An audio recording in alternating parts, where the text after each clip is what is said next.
Little Miss Tiny's Big Adventure. You may know that Little Miss Tiny is very tiny indeed, but did you know that Little Miss Tiny is so very tiny that she lives in a mouse hole?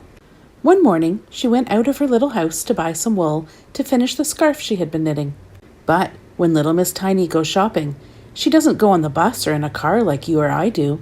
Oh no, she is much too small for that. She travels by pocket. Yes, that's right. By pocket. This particular pocket belonged to a jacket which belonged to a farmer on his way to the market. Little Miss Tiny's shopping trip had begun.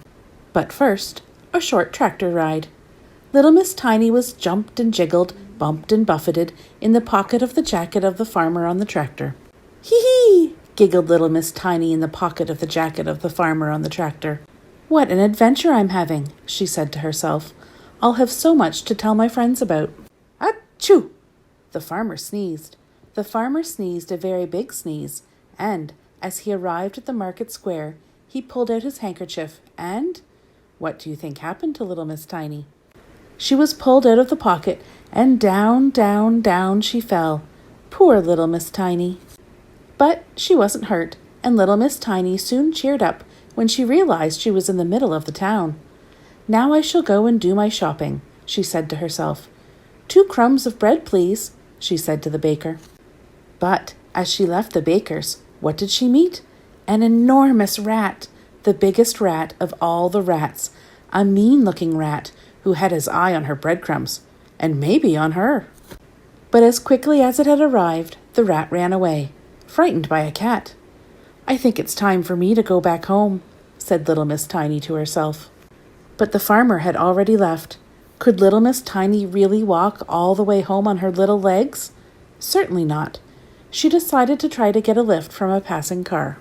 But there were no cars on the road that night. Poor Little Miss Tiny.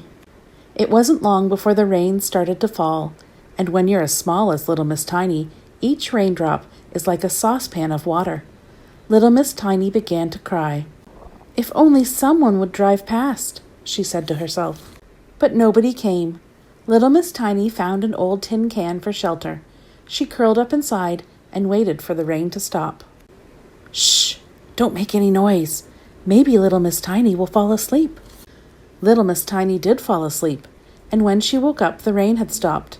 The cloudless sky was lit up by the moon and stars. Little Miss Tiny still felt so alone.